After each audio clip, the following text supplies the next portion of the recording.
Snow falls in silence over the dense pines of southeastern Belgium.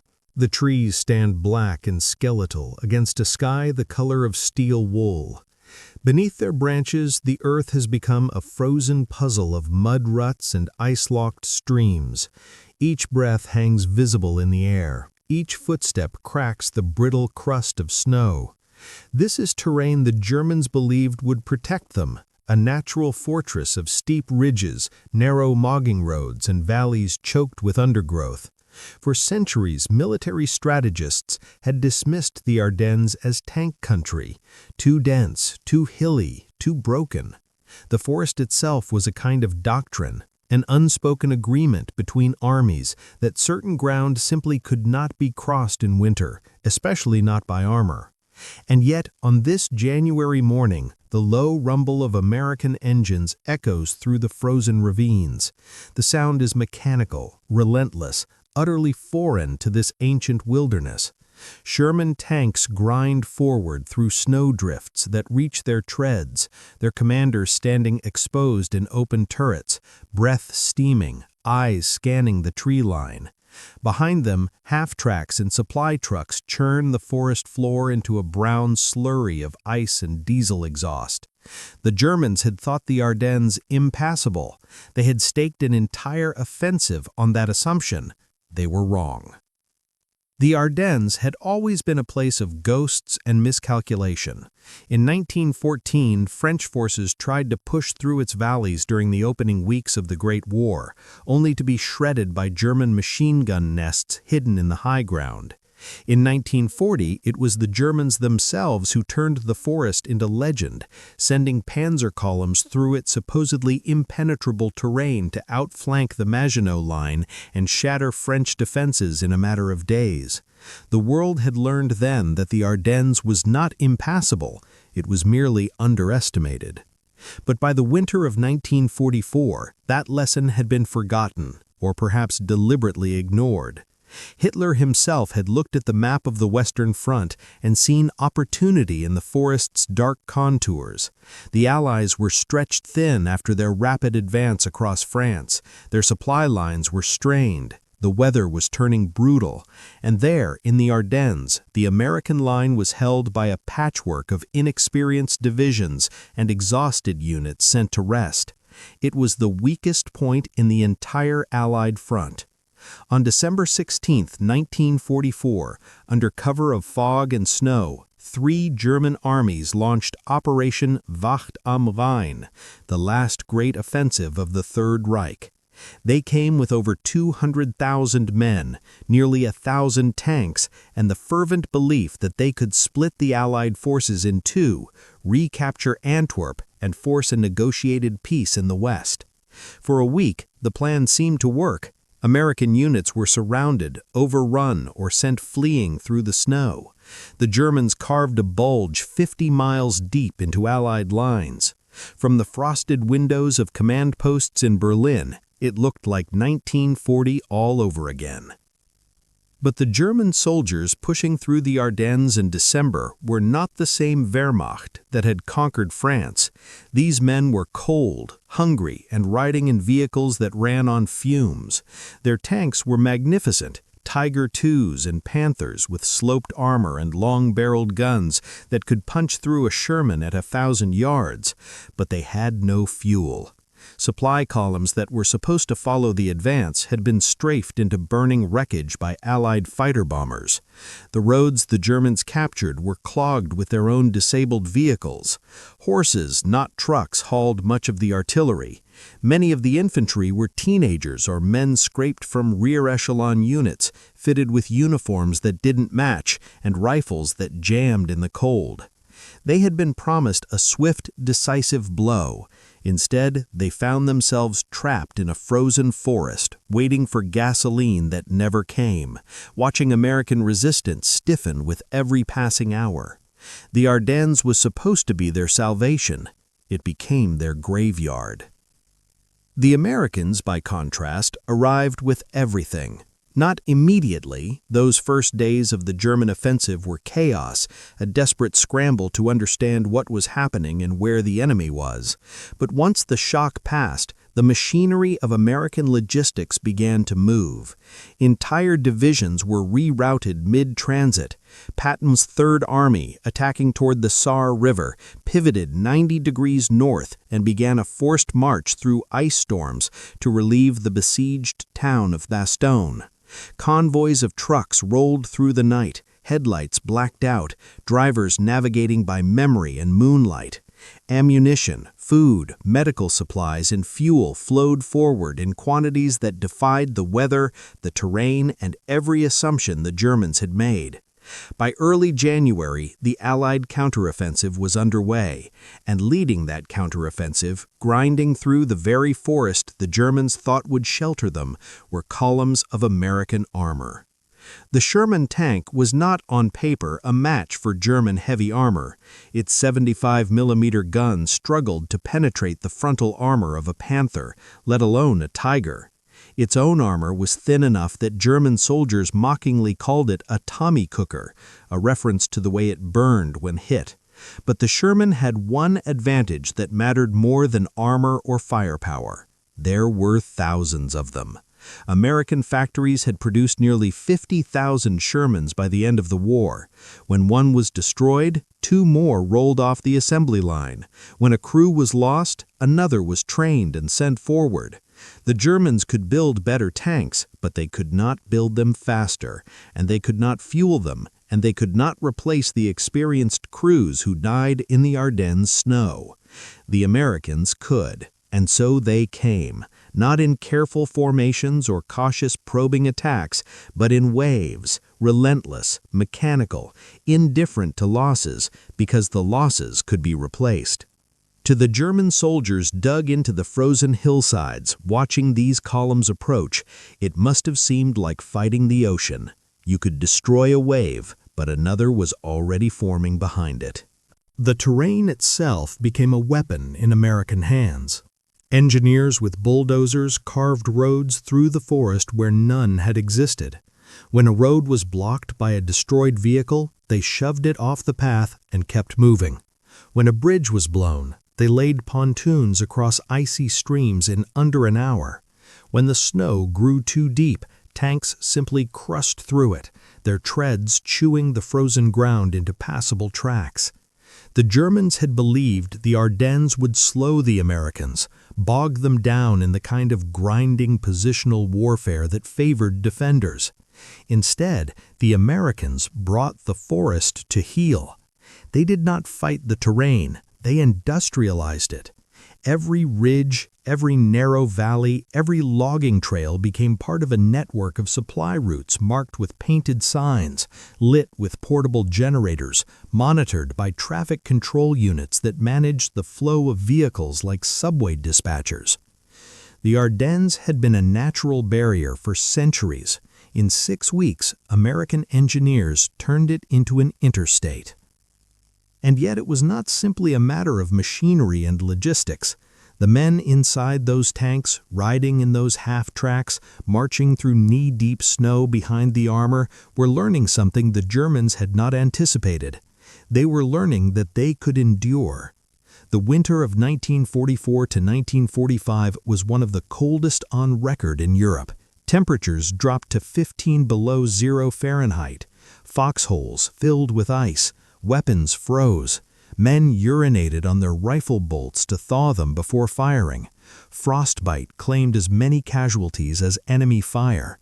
Soldiers wrapped themselves in blankets scavenged from Belgian farmhouses, wore extra socks until their boots no longer fit, stuffed newspapers under their jackets for insulation. They slept in shifts inside tanks, curled around the engine block for warmth. They ate K-rations that had frozen into blocks of solid stew and heated them over small fires made from bits of wood and diesel fuel. There was no glory in it, no cinematic heroism, only cold, exhaustion, and the knowledge that if they stopped moving, they would die. And they did not stop. The German soldiers, watching from their positions, saw men who should have been broken by the conditions, who should have faltered in the face of the forest and the winter and the experienced Wehrmacht defenders. Instead, they saw Americans who kept coming.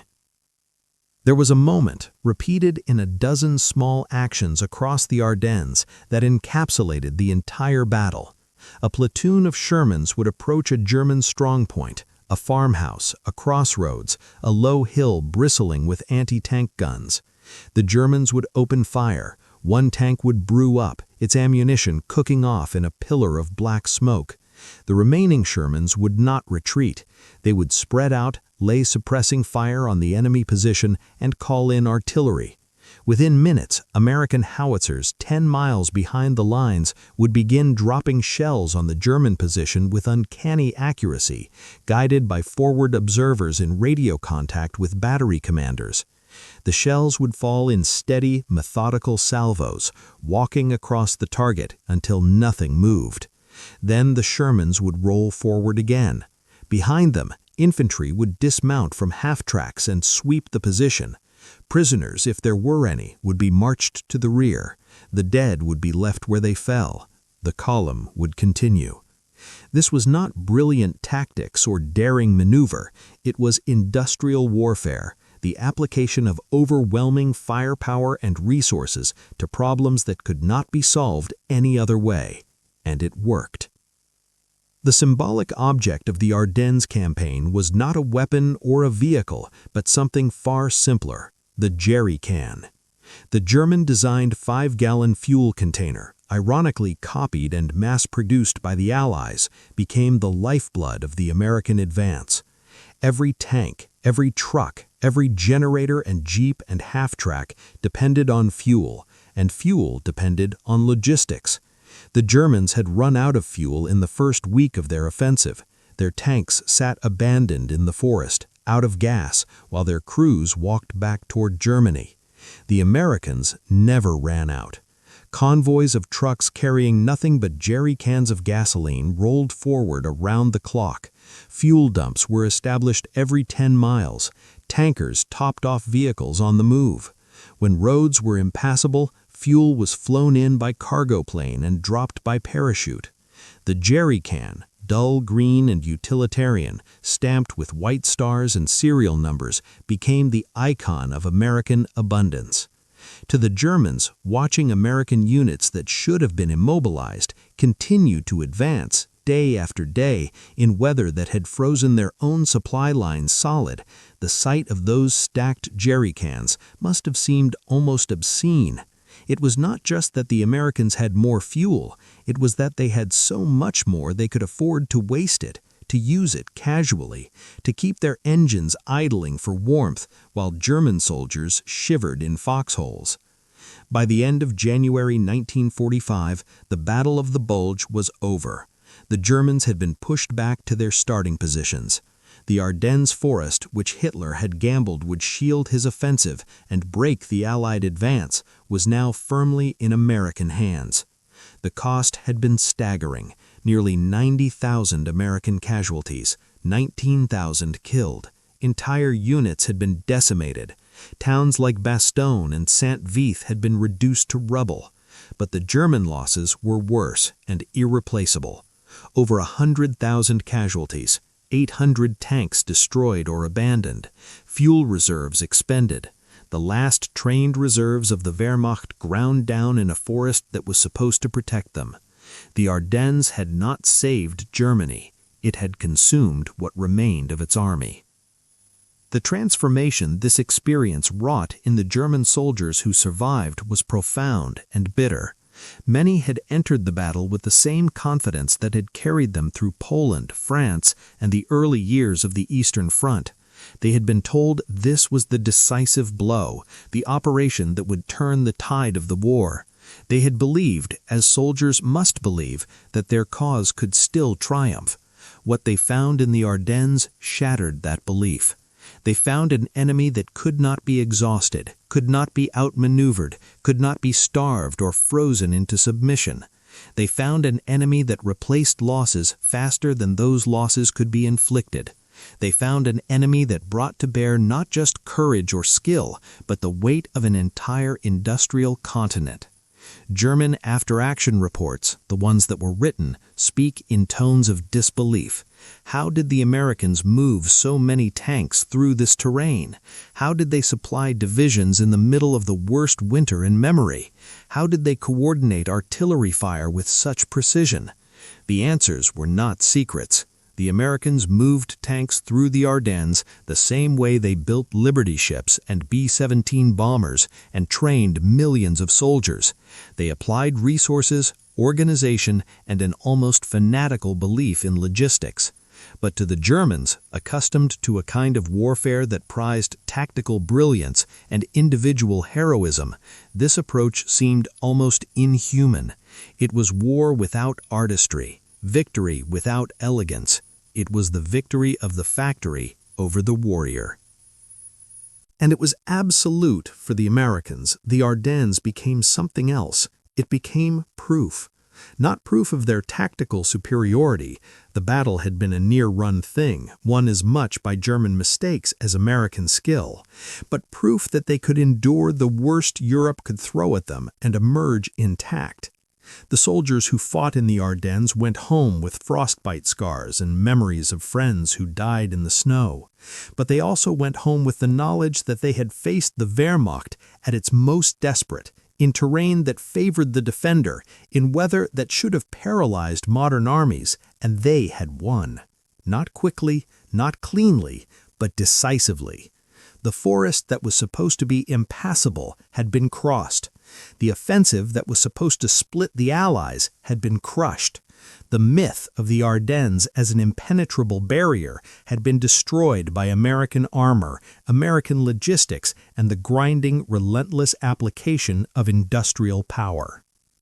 In the decades after the war, historians would argue over the significance of the Battle of the Bulge. Some saw it as the final death spasm of the Third Reich, a pointless waste of men and machines that only hastened Germany's defeat.